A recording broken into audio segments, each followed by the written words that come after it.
All right, y'all, welcome back to Combat Arms channel. Okay, so today we're checking out Finland's local defense units. Now, I have to say, I'm not exactly sure if these are different from the other units that we've seen, like the conscript units and the reservist units that we've seen with like the KHA exercises.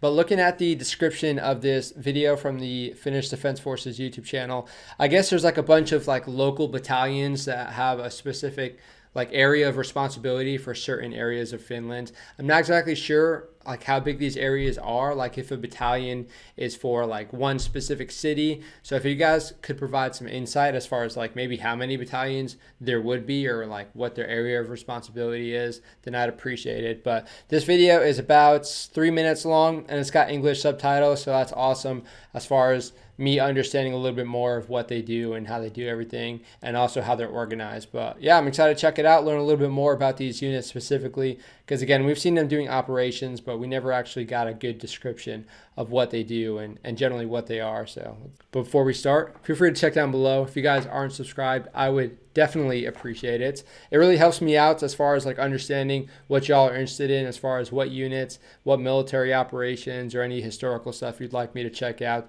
The more subscriptions we get, the more recommendations we can check out. And then again, I can add those to the list. The more recommendations I get for a specific topic, the higher it goes up on that list. So I do appreciate it. I do read all the recommendations and I do definitely consider them and check them out. So if you guys aren't subscribed, feel free to hit the subscribe button. You might be interested in some of the stuff that I push out later on in the channel. And if you guys aren't, then the YouTube algorithm, again, does a pretty good job of not recommending the videos. So it doesn't hurt, totally free. I do appreciate it. Let's get into the video. Okay, what does this say? Paikallispuolustus.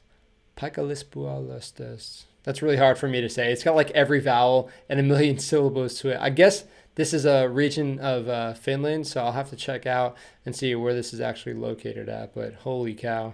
I'm out of breath just trying to read that. Looks cool though.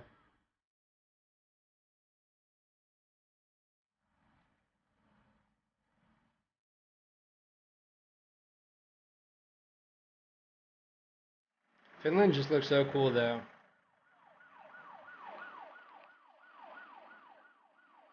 Okay. Again, so we can see they're working with like other emergency services doing things, which is pretty cool. There you go. Yeah, that's good coordination to have, especially for like, oh, what are those? Oh, are they dropping? I guess those are like mines or something. That's pretty legit.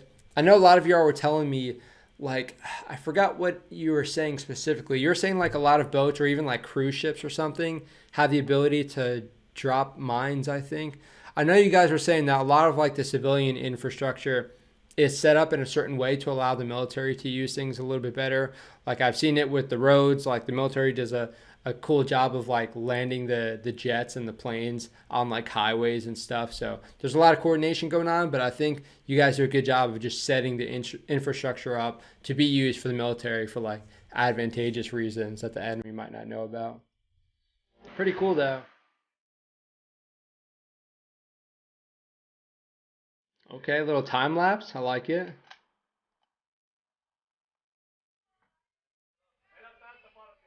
Hmm.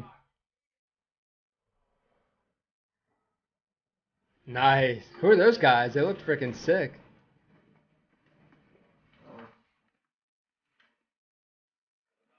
This looks similar to the military police video we checked out. Oh, the chainsaw. Classic. Oh man, there's a lot of shooting going on now. Wait, what the heck? Wait, did that dude have a gun? All right, I don't know what's going on here, but if that dude had a gun in the U.S., he's already getting blasted. So I don't know. I guess this is like they're training for certain operations, but I don't know what they're doing with this boat here. It doesn't look like a military sort of vessel. It's like they're just commandeering some like civilian jod boat or something. I don't know. Okay, interesting. The drone shots, hell yeah. I wonder if we'll see that dude that looked like Matt Damon again. That was a good meme for the channel. Oh, okay, nice. I didn't know this dude had night vision. I don't know how many of y'all actually get the night vision because yeah, we've seen like I know the special forces and stuff get night vision and whatnots, but I've never seen like a normal dude get night vision. So I'm not sure how widespread that actually is. If you guys could say like how many people actually get issued night vision, if it's like specific units or maybe even specific individuals, because I know in the army like we have night vision, but we also have night vision like thermal optics, so you can switch between night vision and thermal. And generally, like if you don't have a whole lot, the team leaders or the squad leaders would be the ones to get that. So I'm not sure if it's specific personnel or just specific units, but yeah, night vision is an awesome thing to have. I just don't know how many people actually get it. Is that a Glock? Oh yeah. That's pretty cool for all the kids to just see like the soldiers just chilling there and stuff. These guys with the jet boil.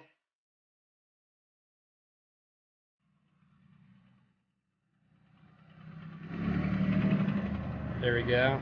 What's going on here? Whoa, what is that?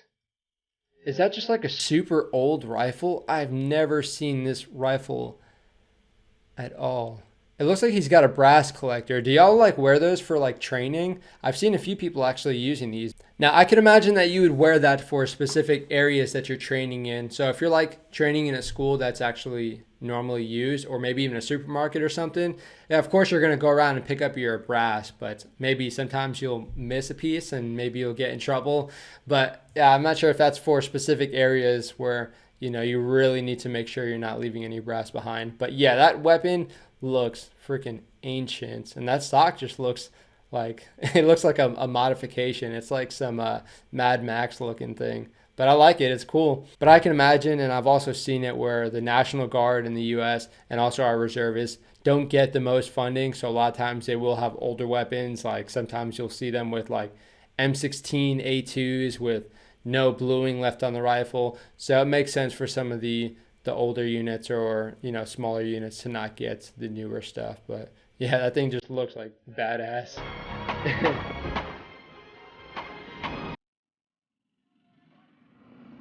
Sick tanks though, just riding on tanks like that.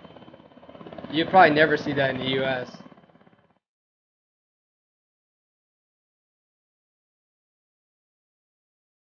Dude, it looks so badass. Such a cool looking country. All right, so that was cool. That was a lot of good insight there. So again, we saw like yeah, we saw some of the older equipment, but we saw some pretty solid stuff as far as like them integrating the helicopters and also the tanks and armor personnel carriers. But again, I'm not sure how much y'all actually like integrate with the local authorities if you're using some of their equipment as far as like maybe some of their medical personnel or maybe even some of like their helicopters. I'm not sure how much it's actually like integrated like that, but it's a cool thing if you can coordinate it well enough. If you have people, from the Finnish Defense Forces that are high up, trying to work that coordination, then it could go pretty smoothly. And again, these are like the local units, so they're going to know it extremely well. They're going to be able to plan around things super easily just because they're super familiar with the area. Again, like wherever you grew up, you're going to know that place like the back of your hand. So it makes a lot of sense for these units to be in place. Super cool to see. But I can say from the U.S. perspective, like the National Guard, of course, the United States is a huge place. So the National Guard is sort of like a state entity, and you can't expect everybody to be familiar with everything inside the state. It's just not possible because it's just massive. But if these guys are responsible for like maybe counties or even just big cities, that could be pretty cool and that could work really well because again, they're going to know it super well. So if you guys are a part of this, I'm not exactly sure if there's like a certain if you just get moved into this at the end of your career or if it's just like a reservist thing. But I think I've also seen conscripts going into this. But if you guys could provide some insight as to how you get selected or who gets selected to go here or when, it'd be really appreciated. But super cool to check out. Again, we were able to see that coordination going on and we were able to see how they can sort of integrate together with the local populace. But again, that brass collector is kind of funny to see. I don't know. I mean, we don't use those at all, but I can imagine it'd be pretty helpful, especially if you have civilian people who are getting on your butt for leaving some of your brass behind. But yeah, cool to check out. I hope you guys enjoyed the video. Feel free to let me know what you think down below. If you have any experience with it, I'd love to hear that as well. So I do appreciate it. I do appreciate you guys sharing your opinions and your stories and everything you can around the video. It allows us as a community to learn a little bit more about like all the other militaries and countries and why they do things. And it also allows me to sort of understand it a little bit better. So I'm not really talking out of my butt when I'm doing these reactions, at least talking out of my butt that much. So again, I do appreciate it. Thank you guys for watching. I do hope you appreciated the video and enjoyed it. Thank you for watching. That is it for this one. I will see y'all in the next one.